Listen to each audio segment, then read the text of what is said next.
6.2 प्रश्नावली 6.2 प्रश्नावली 6.2 में आपसे पूछा है अभाज्य गुणनखंड विधि द्वारा घनमूल ज्ञात कीजिए। वर्गमूल ज्ञात किए थे पहले तो हमने, अब अभाज्य गुणनखंड विधि द्वारा घनमूल ज्ञात करना है। पहला सवाल दे रखा है पहले का पहला 64। घनमूल में क्या करना है आपको, 3 3 का जोड़ा बनाना है। सबसे पहले 2 का भाग दिया, 2 का भाग 64 में दिया, कितनी बार गया 32 बार। फिर 2 का भाग दिया 32 में 16, फिर 2 का भाग दिया 8, फिर 2 का भाग दिया 4, फिर 2 का भाग दिया 2, फिर 2 का भाग दिया 1। 3 का जोड़ा बनाते हैं, एक जोड़ा ये बन गया और एक जोड़ा ये बन गया। तो पहले जोड़े का 2 और दूसरे का 2, 2 गुणा 2 करेंगे तो कितना आएगा 4। तो यानी 64 किसका घन है 4 का, और 64 का घनमूल कितना आएगा 64 का घनमूल आएगा आपका 4। 64 का घनमूल कितना है 4। जैसे देखो अगला सवाल देखो, जैसे 512 सबसे पहले हमको इसमें 2 का भाग देना है। 2 दूनी 4, 1 बच गया, 5 दूनी 10, 6 दूनी 12। फिर 2 का भाग दिया, 2 एकम 2, 2 दूनी 4, 1 बच गया 16, 8 दूनी 16। फिर 2 का भाग दिया हमने 6 दूनी 12, 4 दूनी 8। फिर 2 का भाग देंगे हम 64 में 32। फिर हमने 2 का भाग दिया 32 में 16। फिर हमने इसमें 2 का भाग दिया 8। फिर हमने इसमें 2 का भाग दिया 4। फिर हमने इसमें दोबारा 2 का भाग दिया 2। फिर हमने इसमें 2 का भाग दिया 1। अब जोड़ा बनाओ, 3 3 का बनाना, 1 2 और 3, 3 जोड़ा बन गया। पहले का 2, दूसरे का 2, तीसरे का 2, गुणा करो, 2 दूनी 4, 4 दूनी 8, कितना आ गया 8। 512 का घनमूल कितना है 8, और 8 का घन करेंगे जब 512। घन का मतलब है 8 गुना 8 गुना 8 यानी 3 बार, तो 512।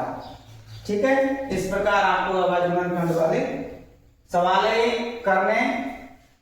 और उदाहरण, अगला उदाहरण देखो, 27,000 का अभाज्य गुणनखंड विधि द्वारा घनमूल ज्ञात कीजिए।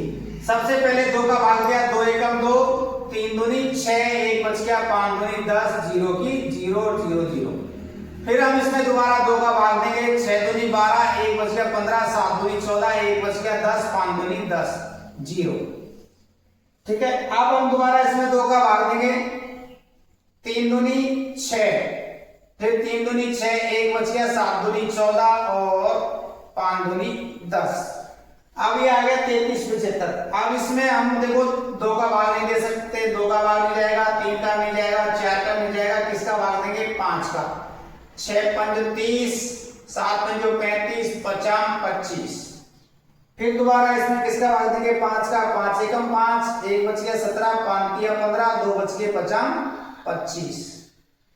फिर हम इसमें दोबारा 5 का भाग देंगे, 5 दूनी 10, 7 पंजो 35।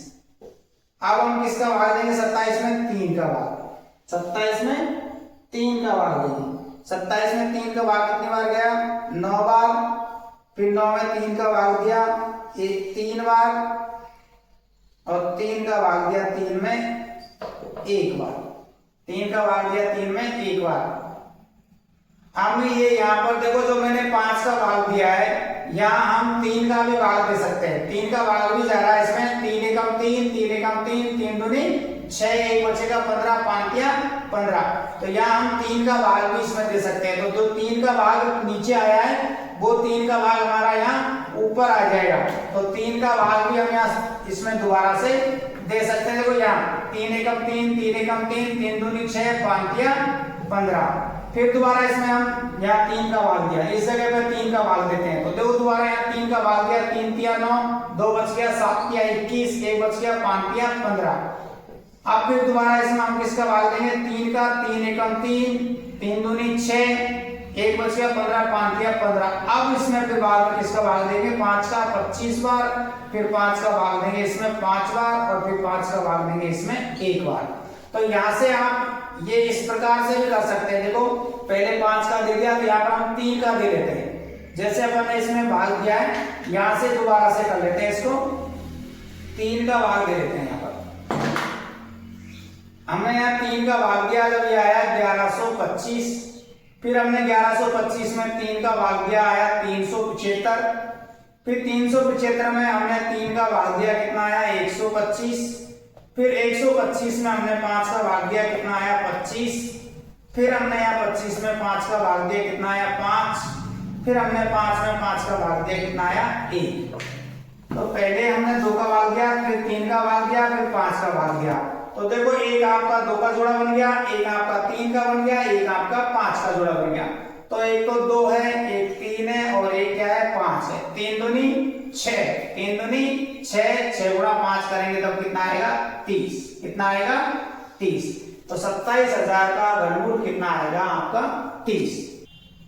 अगला उदाहरण है, इसका भी हमको अभाज्य गुणनखंड विधि से घनमूल ज्ञात करना है। तो देखो इसमें सबसे पहले 2 का भाग तो जाएगा नहीं, किसका भाग जाएगा इसमें 3 का।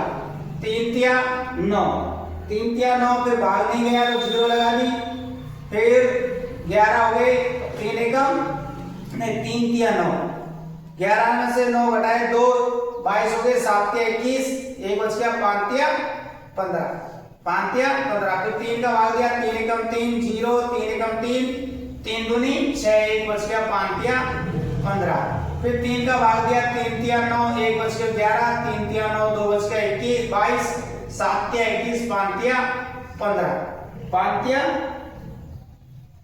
3 का भाग देंगे इसमें, जब 3 का भाग देंगे 3 तिया 9, 1 बचेगा 11 हो गया, फिर 3 तिया 9 और फिर 7 तिया 21, 5 तिया 15, फिर दोबारा 3 का भाग दिया 3 एकम 3, 3 एकम 3, 3 दूनी 6 और 3 पंजे 15, फिर दोबारा हमने इसमें 3 का भाग दिया 3 तिया 9, 2 बच गए 7 तिया 21, 5 तिया 15, फिर हमने इसमें 3 का भाग दिया 3 एकम 3, 3 दूनी 6, 1 बच गया 15। अब इसमें 125 में किसका भाग जाएगा 5 का 25, फिर 5 का 5, फिर 5 का 1। जोड़ा देखो, एक बन गया इसका, एक बन गया ये और एक बन गया ये, यानी 3 गुणा 3 गुणा 5, 3 तिया 9, 9 पंजो 45, 9 पंजो 45। तो इसका घनमूल कितना आएगा आपका 45। इस प्रकार आप अभाज्य गुणनखंड विधि द्वारा किसी भी संख्या का घनमूल ज्ञात कर सकते हैं। ठीक है।